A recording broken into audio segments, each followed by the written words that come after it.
I'm Carmen, inviting you to join me on global adventures, rocking out at concerts, feeling the thrill of amusement parks, and geeking out at conventions.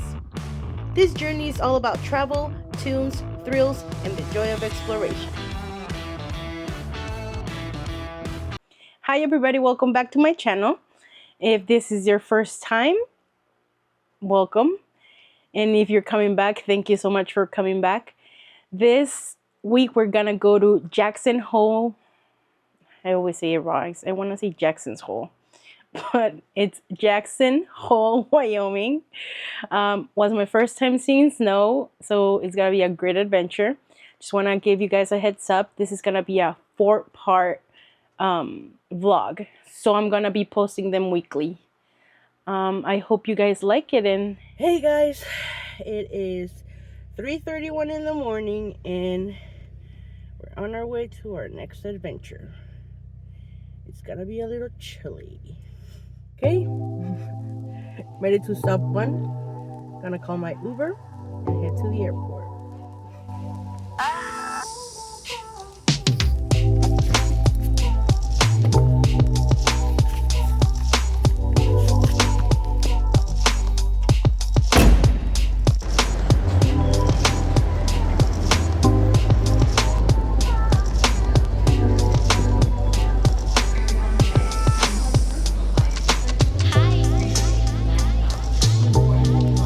Just made it through security.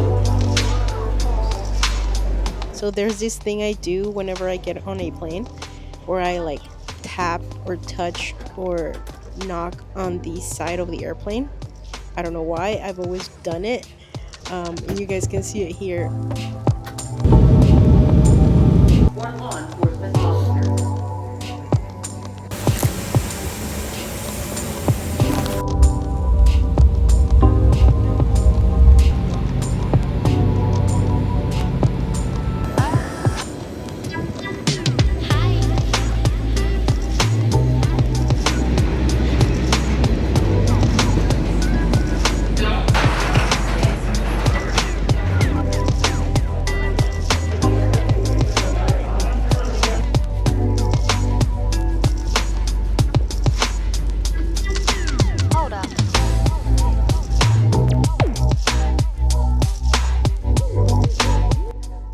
So cool. I've never seen snow. Never seen snow, and this is so magical to me.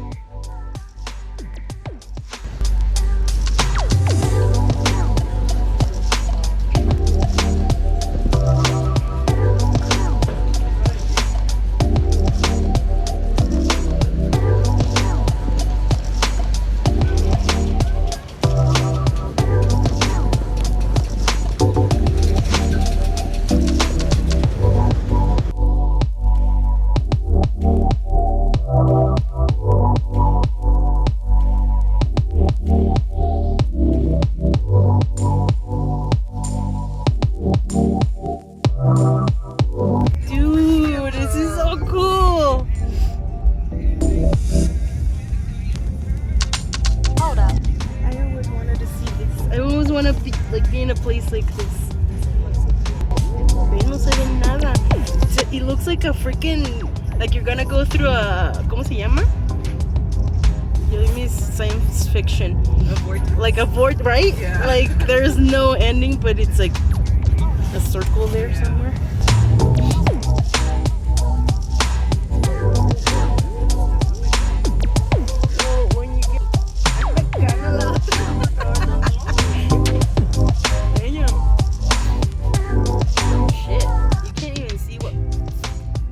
There's not gonna be a view, but we can have a view of the snow. What's right here? Anger?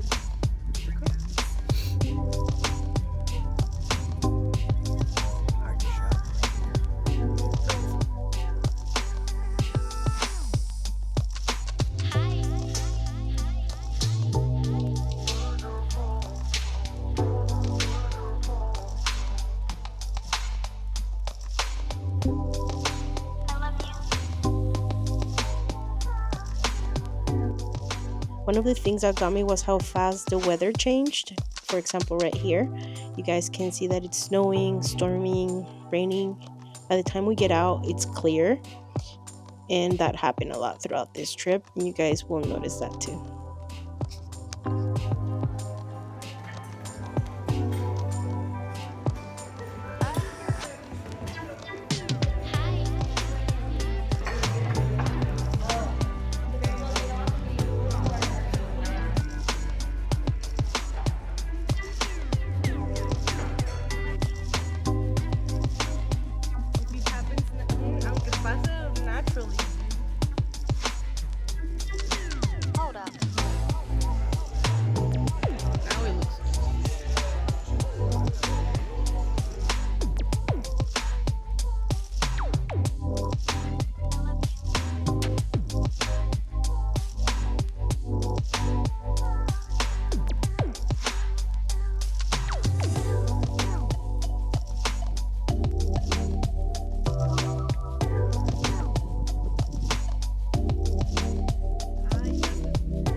So we went to check in, rested, went to Target, got allergy pills, got food, and went back to the room. Ended up falling asleep until the next day.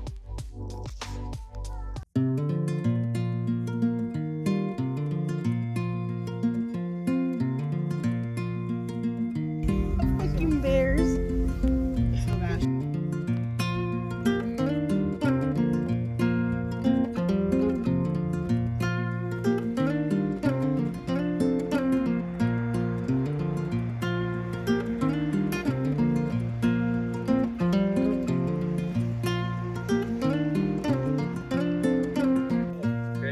A whole lot about the elk trip and the horse. So asking lots of questions, easy ones, hard ones. It really does not matter. He'll be able to answer all three folks. Okay? If you guys do enjoy his episode, right? Folks, enjoy your ride. Bring them all back. Hey, 80%, not too bad. No. Alrighty, guys, let's get rolling after that introduction. So here we go. Alrighty, well, good to have you guys out here today. Doing all the hard work for us today. We have Mike and Tim. So Mike and Tim are Percheron horses you see go along. Those guys are Percherons. And then the reddish colored ones, like the team right over there in the corner, those are Belgian draft horses. So Belgian and Percheron are the two types of draft horses we use to pull people out here on the redwoods. Now we used to use Clydesdales out here. The only problem with Clydesdales is they just kept showing up to work drunk.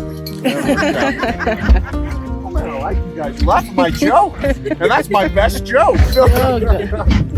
Alrighty, guys. Before we get too far out here, I do have a few safety things I do need to cover.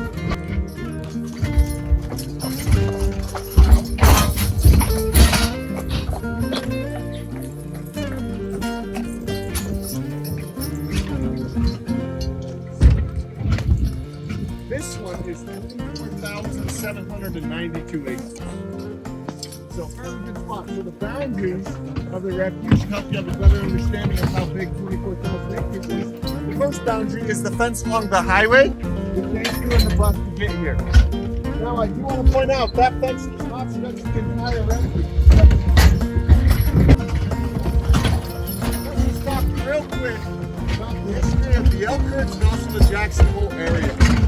So for hundreds of years, elk have been coming down to this valley to use it as a natural wintering spot. Because elk actually live high up in the mountains in the summertime, and it snows and it pushes them down here. So they've been doing that for hundreds of years, and they say long before people were here. Jackson Hole was actually one of the last places settled in the continental United States. Big reason for that, look around. There's mountains almost all the way around us. And back when they were doing that homesteading, they were in wagons that didn't really have brakes. So climbing up a mountain in this way to see what they can do to help out. In response, in 1911, Congress sent out a scientist. His name was Edward Preble. His job was to come out and help us come up with a solution to this issue. So he came out, spent some time, sent a paper back. His solution was to start a wildlife refuge. In 1912,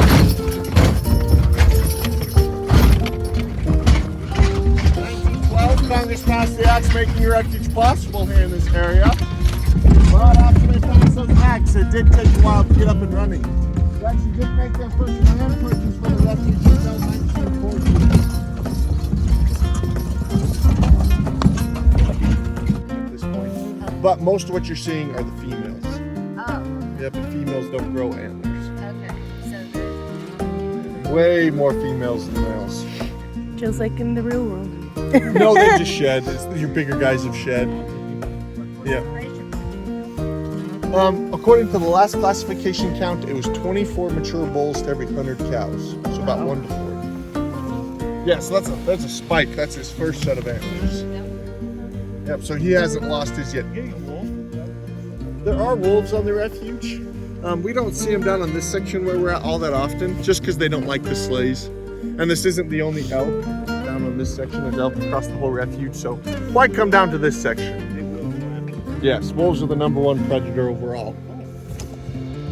I didn't even realize till he was too far you see a lot of gone. bald eagles. Oh yeah, lots of bald eagles. It's a good spot for them. There's not a nest in there right now. No, it's just, it gives them a good vantage point. Eagles have really good eyesight. They say they can see the color of your eye from 100 yards away and spot movement up to a mile away. So that gives them a good spot where they can sit. And eagles, they have several food sources. They'll fish. If the fish come up high enough, they'll snatch them out of the creek. I've seen them snatch a duck off the creek. That's pretty cool. Yeah, they'll get small rodents, and then if an elk does die, they're scavengers. So they'll clean up the carcasses. Well, I know. How fast will they have a carcass? Between the bald eagles and the coyotes and other scavenger animals, they'll have a carcass cleaned up in 2 to 3 days. And they bring, Yep. you know, when the mother goes, the father comes and sits on them, and they bring the fish back. Oh yeah, there's tons of nests around the area. I just don't know particularly off the top of my head where one. They don't necessarily nest in that tree right Yeah, now. I just wondered if you've seen any around. Yeah. Come back. Oh yeah, I mean there's nests all over the place. Place, yeah. Pretty wispy looking. And then they'll jump into being a bigger, more mature bull, like I mentioned. So each year the antlers are going to progressively get bigger and bigger. No one's 100% sure on that die-off. That's the big unknown. But some of the diseases they worry about if they keep feeding, the first one is called brucellosis. Brucellosis is going to affect the female elk.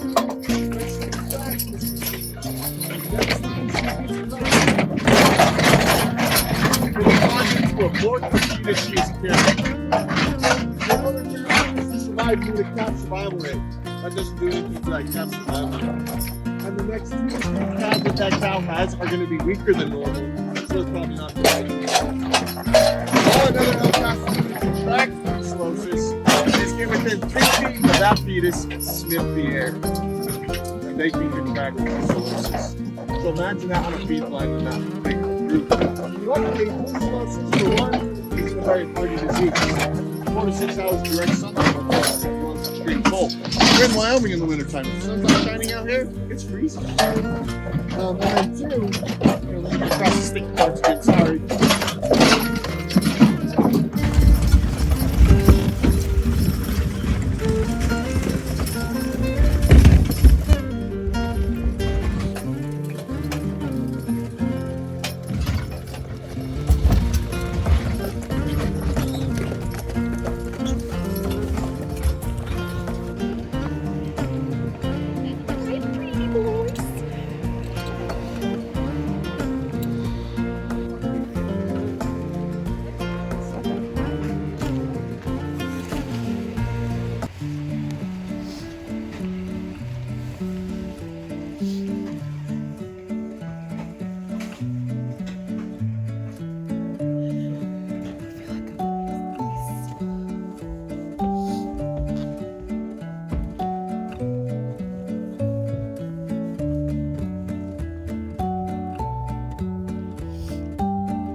So after lunch, we decided to just drive around. We didn't put a GPS or anything.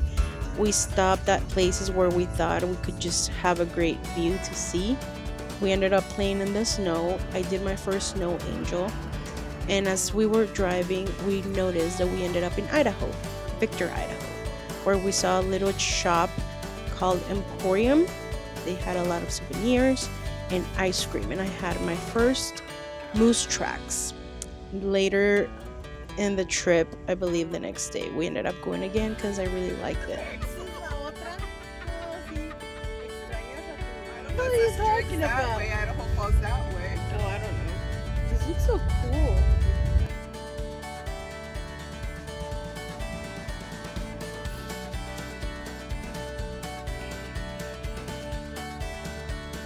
Don't ask me how, but we ended up in Idaho.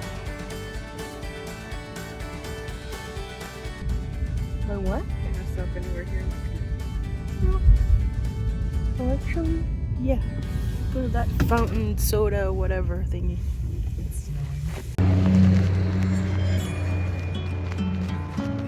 It is the snow. This is Victorville, Idaho. It's the snow.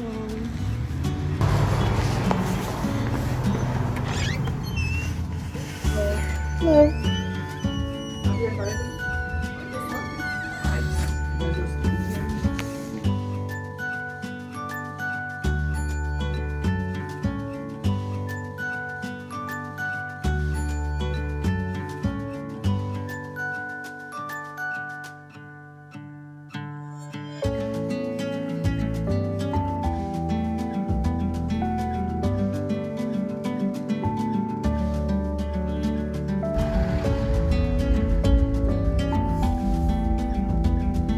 Is this a resort?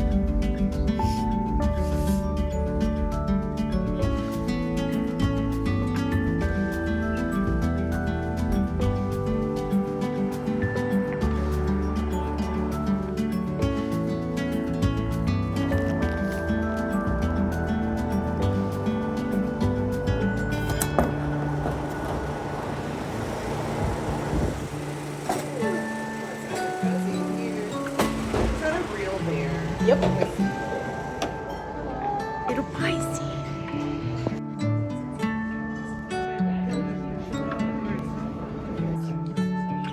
Heart attack, here I come.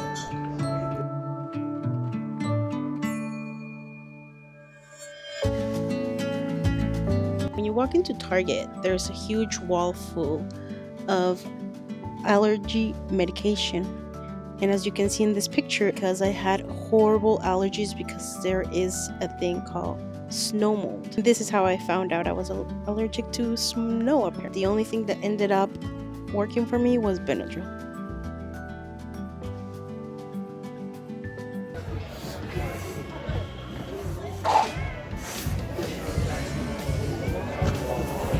To finish the night, we went to the $1 Million Cowboy Bar. I honestly do not like country music, but Sandra does. But then again, she doesn't dance and neither do I. So we just sat there, people watching, and that was the end of our night.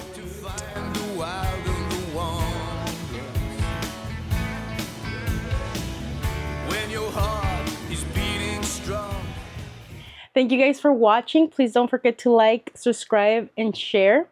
I have 21 subscribers right now. I hope to get more. My aim is for 500, hopefully soon. If not, I know it takes time. Thank you for watching. Hope to see you guys next week for day 3 of my Wyoming trip. Bye.